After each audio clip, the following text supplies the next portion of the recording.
तो फ्रेंड्स चलिए obligation of public authority को समझने से पहले पब्लिक अथॉरिटी क्या होती है ये समझते हैं। सो पब्लिक अथॉरिटी इस प्रोविज़न के अकॉर्डिंग वो अथॉरिटी होती है जो या तो कॉन्स्टिट्यूशन के किसी प्रोविज़न के अंदर किसी प्रोविज़न के अकॉर्डेंस में बनाई गई है, या फिर पार्लियामेंट ने खुद अपनी पावर्स का यूज़ करते हुए उस अथॉरिटी को इस्टेब्लिश किया है, या फिर स्टेट लेजिस्लेचर ने उस अथॉरिटी को इस्टेब्लिश किया है, या फिर कोई अप्रोप्रिएट गवर्नमेंट अथॉरिटी, कोई भी अप्रोप्रिएट गवर्नमेंटल अथॉरिटी जो है उन्होंने बाय वे ऑफ नोटिफिकेशन किसी भी सेक्टर को कंट्रोल या सब्सटैंशियली फाइनेंस किया है। सो ऐसी अथॉरिटीज़ को हम पब्लिक अथॉरिटी की डेफिनेशन में कंक्लूड करेंगे। और जो एनजीओज़ हैं जो डायरेक्टली या इनडायरेक्टली गवर्नमेंट के थ्रू फंड्स अटेन कर रहे हैं वो भी इस पब्लिक अथॉरिटी की डेफिनेशन में फॉल करेंगे। So public authority includes the authorities establish by the provision of constitution, by parliament, by state government, और by the notification in which government provides the funds to that authority or control that department, or the NGOs that are being controlled and financed by government. So all these will be covered under definition of public authority. तो I hope आपको public authority क्या है ये समझ में आ गया। तो चलिए अब देखते हैं कि इन पब्लिक अथॉरिटीज़ की राइट टू इंफॉर्मेशन एक्ट के अकॉर्डिंग ड्यूटीज़ क्या बनती हैं। So we are going to do the obligation of public authorities. So according to section number 4 ये कुछ ड्यूटीज़ हैं जो स्पेसिफाइड की गई हैं पब्लिक अथॉरिटीज़ के लिए। सबसे पहले तो financial details and schemes. Financial details और स्कीम्स का मतलब है कि कोई भी फाइनेंशियल मैटर या कोई फाइनेंशियल डिटेल्स जितना फाइनेंस वो यूज़ कर रहे हैं या एडवांस कर रहे हैं उन सभी चीज़ों की इंफॉर्मेशन ये डिटेल्ड फॉर्म में प्रोवाइड करेंगे।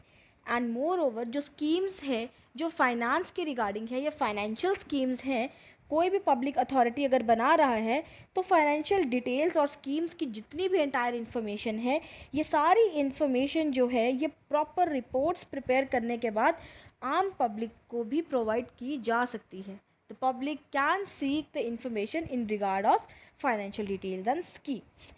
And the next duty is details of consultative arrangements. Details of consultative arrangements का मतलब है कि पीपल के पास, पब्लिक के पास ये राइट्स है कि जो भी पॉलिसीज़ वो फॉर्मुलेट कर रहे हैं पब्लिक अथॉरिटीज़, या कोई भी पब्लिक अथॉरिटी अगर कोई पॉलिसी को इम्प्लाई कर रही है, इम्पोज कर रही है या बना रही है और जिसकी भी कंसल्टेशन से वो ये काम कर रही है, ये सारी इन्फॉर्मेशन वो पब्लिक तक पहुँचाए।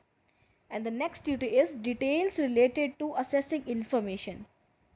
इसका मतलब है कोई भी इंफॉर्मेशन अगर पब्लिक चाह रही है अनटिल एंड अनलेस वो ऑफिशियल सीक्रेट एक्ट में सेव नहीं है, वो सारी इंफॉर्मेशन को असेस करने का राइट पब्लिक को जो है वो सारा राइट उन तक कौन पहुंचाएगा? पब्लिक अथॉरिटीज़ पहुंचाएंगी। So public authorities are obligated to provide the each and every detail जो भी इंफॉर्मेशन पब्लिक या आम आदमी असेस करने की कोशिश कर रहा है। Next most important duty is maintaining the records.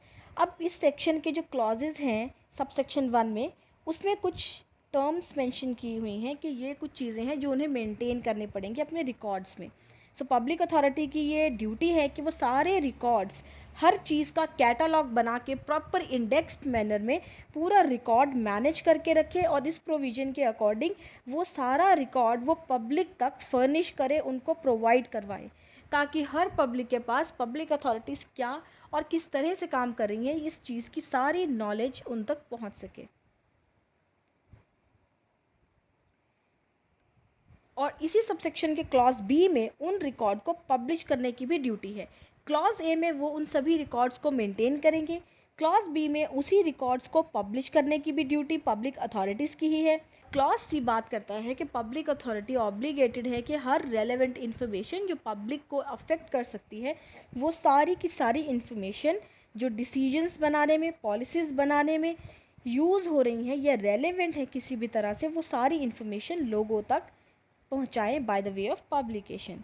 And clause D बात कर रहा है कि अगर कोई भी ऐसी इन्फॉर्मेशन है जो जुडिशियल या क्वासी जुडिशियल है, जो पार्टीज़ को इफ़ेक्ट कर सकती है या जो पब्लिक को इफ़ेक्ट कर सकती है, वो सारे रीजंस, वो सारी इन्फॉर्मेशन, वो सारी प्रोसीडिंग्स लोगों तक पहुंचाई जाए। सेक्शन 4 आगे बात कर रहा है dissemination of every information to be disclosed. कुछ इन्फॉर्मेशन ऐसी होती हैं जो ज़रूरी नहीं है कि पब्लिक ही आपसे असेस करे। सो कुछ इन्फॉर्मेशंस आप बाउंडेड होते हो जो आपको खुद पब्लिक तक पहुंचानी है।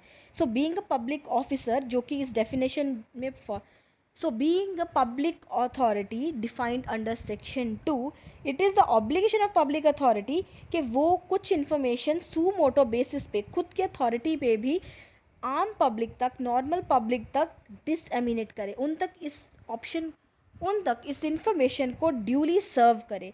फॉर एग्जांपल वो नोटिस बोर्ड के थ्रू, न्यूज़पेपर्स के थ्रू, पब्लिक अनाउंसमेंट्स के थ्रू या मीडिया ब्रॉडकास्ट के थ्रू, सोशल मीडिया का यूज़ करते हुए ये सारी इन्फॉर्मेशन जो है ये कहाँ तक जाए, पब्लिक तक फाइनली पहुँच सके।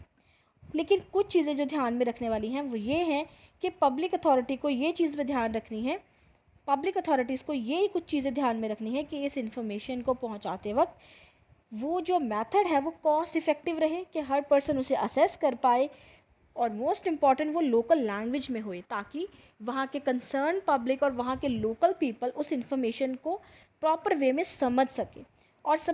और साथ ही साथ उनको ये भी ध्यान में रखना है कि कोई भी ऐसा डिसीजन या कोई भी ऐसी इन्फॉर्मेशन जिसका डिस्क्लोज़ होना या ना होना पब्लिक को बहुत इफ़ेक्ट कर सकता है, उस इन्फॉर्मेशन को भी उसके अकॉर्डिंग वो डिस्क्लोज़ करें।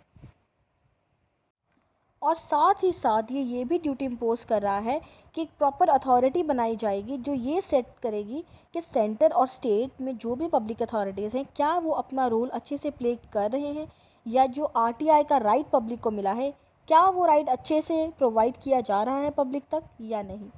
And moreover along these some duties, हर कंप्लेंट और अपील को हैंडल करना, अगर कोई अथॉरिटी किसी लोअर अथॉरिटी से ना खुश है या डिससेटिस्फाइड है इन रिगार्ड ऑफ आरटीआई, तो उन कंप्लेंट्स को, उन अपील्स को सुनना और उसे सॉल्व आउट करना, ये भी किसकी ड्यूटी है, पब्लिक अथॉरिटीज़ की।